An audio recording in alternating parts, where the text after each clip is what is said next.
ఓకేనండి. చూస్తున్నారు కదా! మరి మీరు కూడా లైఫ్‌లో ఎలాంటి విషయాలతో ఇబ్బందులు పడుతున్నా, మీ అమ్మాయి లేదా అబ్బాయి లేదా మీరు పర్సనల్‌గా కూడా ఎలాంటి ఇబ్బందులు పడుతున్నా న్యూమరాలజీ ప్రకారం వాటికి రెమెడీస్ తెలుసుకోవచ్చండి. మరో కాలర్ ఉన్నారు ఇప్పుడు మనతో పాటు. హలో! హలో, నమస్తే అండి. మీ పేరు? నాగేందర్ అండి. నాగేంద్ర గారు ప్లీజ్ టీవీ వాల్యూమ్ తగ్గిస్తారా కొంచెం? ఓ, చెప్పండి నాగేంద్ర గారు ఎక్కడి నుంచి కాల్ చేస్తున్నారు? మిర్యాలగూడ అండి. ఓకే. ఎవరి గురించి తెలుసుకోవాలనుకుంటున్నారండి? మా బాబు గురించి. మీ బాబు పుట్టిన తేదీ, టైం చెప్పండి. 18వ తారీఖు 5వ నెల 2003. 18/5/2003. ఓకే. బాబు పేరేంటన్నారు? పొద్దున యశ్వంత్ అండి. ఏంటండి? యశ్వంత. యశ్వంత్. ఓకే. ఏ విషయంగా తెలుసుకోవాలనుకుంటున్నారండి? ఇప్పుడు బాబు బీటెక్ థర్డ్ ఇయర్ లో ఉన్నారండి. ఓకే. అంటే తనేమంటే బయటికి పోవాలనుకున్నాడు. అబ్రాడ్ వెళ్ళాలనుకుంటున్నాడు. అబ్రాడ్ వెళ్ళాలనుకుంటాడు. ఓకే. అన్నది అవుతుందా లేకపోతే జాబ్? మాట్లాడండి. అప్పాజీ గారితో మాట్లాడి మీ డౌట్ ని తెలియచేయండి. అంటే అబ్రాడ్ వెళ్ళాలి, విదేశీ నాగేంద్ర గారు, సార్. అదే మీ బాబు ఇప్పుడు 21 కంప్లీట్ అయ్యి 22 ఏజ్. అవును సార్. ఓకే. అతను 25లో అబ్రాడ్ వెళ్ళడానికి ఛాన్స్ ఉంది. 25 లో ఉందా సార్? 25లో ఉంది. ఓకే. ఇంకోటి ఏంటంటే ఇతనికి కోపం ఎక్కువ ఉంటుంది. కొంచెం ఏదైనా పని స్టార్ట్ చేస్తాడు, మధ్యలో వదిలేస్తాడు. కొంచెం ప్లానింగ్ ఇంప్రూవ్ చేయాలి బాగా. ఓకే.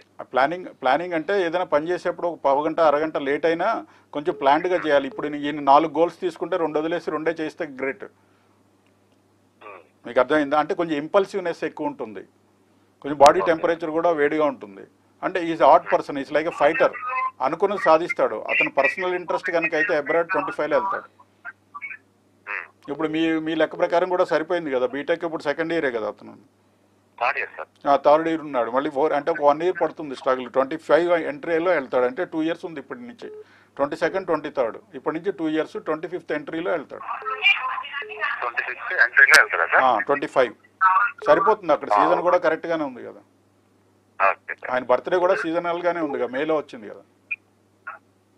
అవును సార్. సరిపోతుంది. ఆయన 25 వచ్చేసరికి ఆయన ఫారెన్లో ఉంటాడు. ఒక 1 ఇయర్ ఛాలెంజింగ్గా ఉంటుంది. ఆ తర్వాత బాగా సక్సెస్ అవుతాడు. ఓకే గురువు గారు. మరో కాలర్ ఉన్నారు. Hello hello. Okay. Hello hello. Hello, నమస్తే అండి. మీ పేరు? నా పేరు శారదేవి అండి. శారదాదేవి గారు ఎక్కడి నుంచి కాల్ చేస్తున్నారు? మేము గురువాడ నుంచి కాల్ చేస్తున్నాం అండి. ఓకేనండి. ఎవరి గురించి తెలుసుకోవాలనుకుంటున్నారండి? మా బాబు గురించి అడుగుదామనండి. మీ బాబు పుట్టిన తేదీ చెప్పండి అమ్మా. మా బాబు మార్చి 3వ తారీఖు 2002 రాజమండ్రిలో 8:03 రాత్రి 8:03 పుట్టాడండి. మార్చి 3, 2002 రాజమండ్రిలో పుట్టాడు. రాత్రి 8:03 పుట్టాడు. ఓకేనండి. మీ బాబు పేరేంటన్నారు? మా బాబు పేరు వెంకట లక్ష్మీ నారాయణ శ్రీకర్ అండి. ఓకేనండి. బాబు పరంగా ఏం తెలుసుకోవాలనుకుంటున్నారు మీరు? బాబు లైఫ్ ఎలా ఉంటుందా అని అడుగుదామనండి. లైఫ్ ఎలా ఉంటుందని ఒకసారి మాట్లాడండి అప్పాజీ గారు. మీ బాబు లైఫ్. నమస్తే సార్. నమస్తే అమ్మ. మీ బాబు లైఫ్ దివ్యంగా ఉంది. మీరేం టెన్షన్ పడకండి. జాబు పెళ్లి అది ఎలా ఉంటుంది ఏంటనేది. అంటే జాబ్ అంటే ఆయనకి మంచి ఒక సెలబ్రిటీ లైఫ్, ఒక విఐపి క్యారెక్టర్ ఉంది. ఎక్కువ మాట్లాడు, చాలా సెల్ఫిష్గా ఉంటాడు.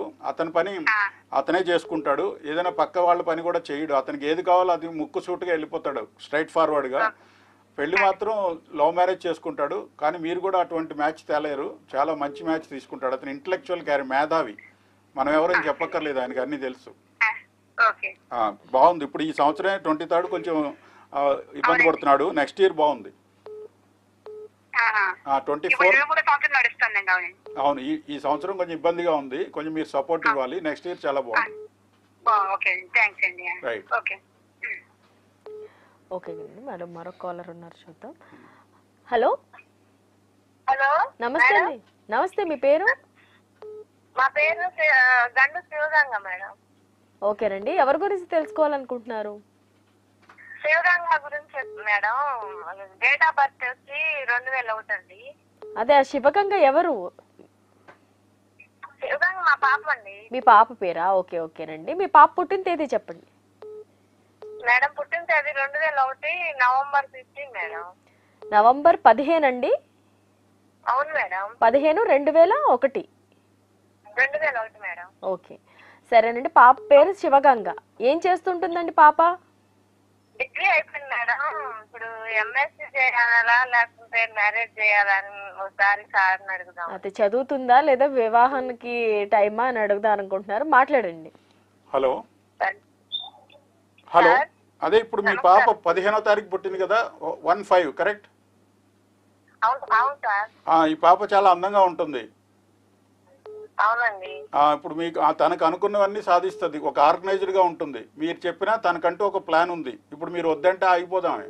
ఫారెన్ వెళ్ళాలంటే ఫారెన్ వెళ్తుంది, ఎంఎస్ చేయాలంటే ఎంఎస్ చేస్తుంది. తన ఇష్ట ప్రకారమే జరుగుతాయి. మీకు కూడా మొదటి నుంచి కూడా మీరు అలాగే చేస్తున్నారు. అలాగే చేయండి. పెళ్లి గురించి మీరేం ఇబ్బంది పడక్కర్లేదు, తను స్వయంగా చేసుకుంటుంది. అని మీకు చెప్పే చేసుకుంటుందిలేండి. Love marriage. హలో, సరేనండి. ఆ పాపకి మ్యారేజ్ చేయాలంటే మరి ఏమన్నా ఇబ్బందులు ఉన్నాయా? ఇబ్బంది అంటే ఇప్పుడు 24లో ఒక అవకాశం ఉంది, కానీ 24లో అవ్వదు. తనకి ఎందుకు హైలీ అంబిషన్స్ ఉన్నాయి కదా, అండ్ సూపర్ రిచ్ అంబిషన్స్ ఉంటాయి. మీకు తనకి లగ్జరీ కూడా ఎక్కువ, డ్రెస్సెస్ కూడా చాలా కాస్ట్లీ డ్రెస్సులు వేస్తుంది, కొంచెం స్పీడ్ ఎక్కువ. కొంచెం స్లోగా ఉంటుంది అయ్యారు కొంచెం. అంటే మీ దగ్గర మీరు పూర్తిగా చూడరు కదా, మనం బయటకు వెళ్ళినప్పుడు కానీ తెలుస్తుంది. అది మీరు కరెక్టే, తల్లి ప్రేమ ఎప్పుడు అట్లాగే ఉంటుంది, కాదంటలేదు. కానీ ఏంటంటే ఒకవేళ తన సెల్ఫ్ డ్రైవింగ్ అయితే యాక్సిడెంట్స్ అయ్యే అవకాశాలు ఉంటాయి, కొంచెం కేర్ఫుల్గా ఉండండి. తను ఫారెన్ వెళ్తుంది. ఇప్పుడు 24లో ఒక అవకాశం ఉంది, కానీ 24లో చేసుకోదు పెళ్ళి. 24లో చేయమంటారు. చేసుకోదు. ఇప్పుడు మీరు చెయ్యాలనుకున్నా తను చేసుకోదు అంటున్నారు. అది నెక్స్ట్ 24లో అవకాశం ఉంది, కానీ అవదు. 27లో అవుతుంది. ఎనివేనండి, మనం చిన్న బ్రేక్ తీసుకుందాం.